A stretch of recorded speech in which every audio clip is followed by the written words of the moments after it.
Who are your favorite influencers? How do they make your life better? Is there anything different in how you define influence and value, especially now, after all these lockdowns and quarantines? Let me know down in the comments. Let's get right into today's topic. In my first video, I mentioned that my influence on others is in the eyes of my viewers, in the same way in which beauty is in the eyes of the beholder.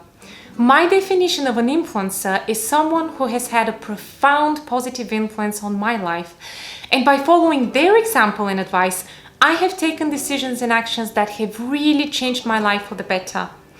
I have learned from many people, both online and offline, but what made me rank a particular person as a top influencer is my desire to share what I have learned from them with other people and help them be happy in their own way.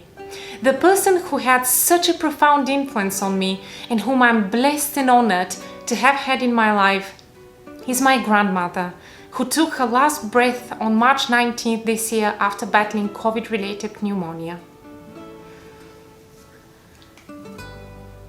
My heart goes out to everyone who has lost a loved one, whether due to COVID or anything else. I feel for you and I feel with you.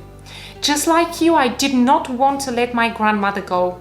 And what's helping me keep a smile on my face right now is the realization that the only way to keep her memory alive is to repeat, multiply and share with others all the good things that I have inherited from her in my character, values, actions, general outlook on life and treatment of other people, animals and the nature. I'm grateful that YouTube gives me the platform to be able to do so, which is what made me choose YouTube for this purpose. I'm fortunate enough to have had such a close relationship with my grandmother that we have shared with each other a lot of stories, so it's rather easy for me now to relate some of my experiences to hers. I can only try to follow her example of bravery, honesty, genuineness, warmth, wisdom, discipline, incredible work ethic, and gigantic, caring, selfless love.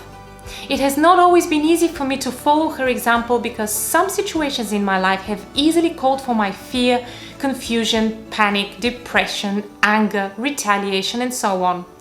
Raising the red flag to these emotions puts a smile on my face and makes me look at her pictures and telling her, "Thank you for my inner strength to handle this well." I keep entertaining the thought that when such qualities are passed on from one generation to another, they are forged and tested in completely different conditions, which I think enriches them in effect. My grandmother was a representative of the generation before the baby boomers, called the silent generation by most scholars, or the builders in Australia because they have built the nation after World War II.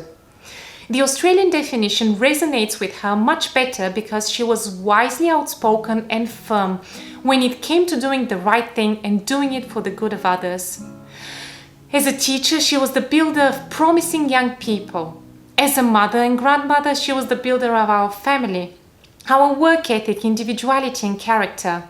As a wife, she was the builder of the greatest, purest, most enduring love that could exist. And as a community member, she was the builder of a strong bond between other members that still influences them, and they follow in her steps nowadays. We are never alone. A great American poet and civil rights activist, Maya Angelou, said, in her own words, that whatever we do and wherever we go, we walk in with an army of our ancestors by our side.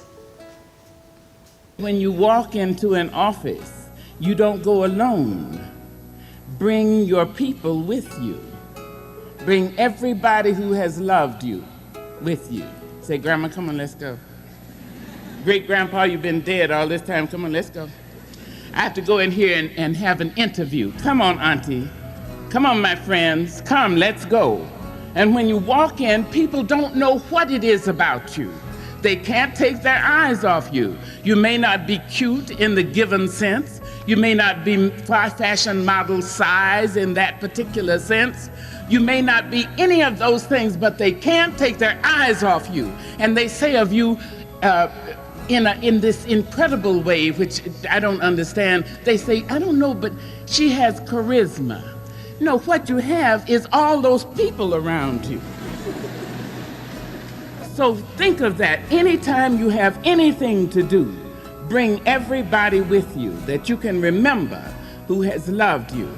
My grandmother left a bright light in my life, and she lives on when I pay it forward, and when I'm strong for all those people whom her light might help through me.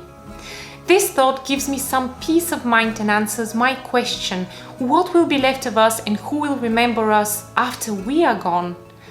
Our legacy and the legacy that our beloved ones left us is our joint gift to the world which will live on.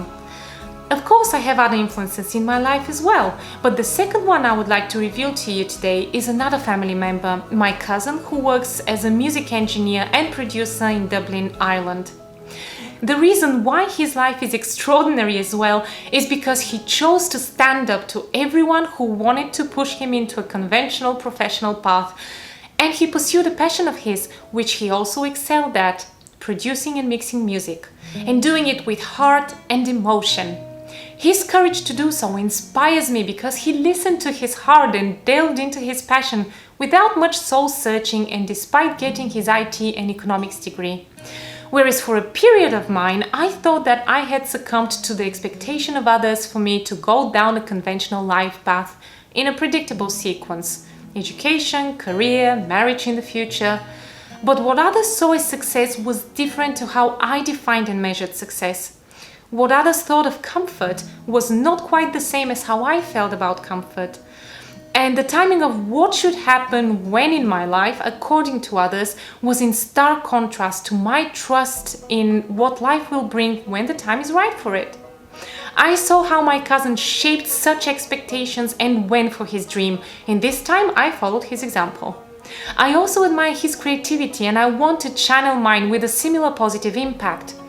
I remember how one of his clients gave him very specific requirements for an album that my cousin was working on, and he responded with, "Don't ask me for technical details, tell me what emotion you want this album to evoke."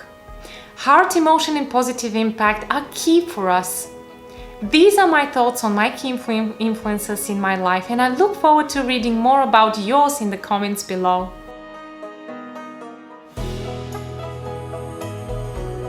If you are getting value now, please like, share, subscribe and hit that bell button to get notified when I post a new video. Check out my other videos and let me know down in the comments if you would like to hear more on this topic or any other topics, because I care about what's important to you.